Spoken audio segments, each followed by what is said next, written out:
In this video, I'll show you how to find the database which is associated with the WooCommerce site. As a reminder, since WooCommerce is a plugin, basically uses the same database as your WordPress site.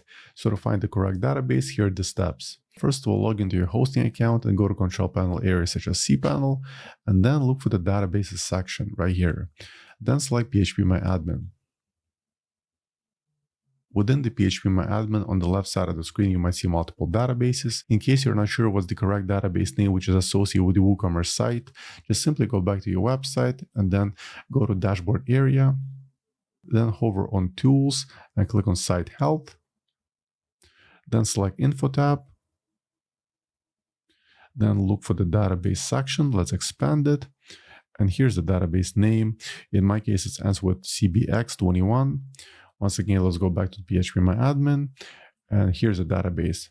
Let's open it, and right in here, you'll see a list of tables, and if you scroll down, some are going to be WooCommerce related, such as WooCommerce order items, WooCommerce shipping zones, and so on. So for now, that's all for this video. I hope you found it helpful. If more WordPress tutorials, please subscribe to my channel. Thank you.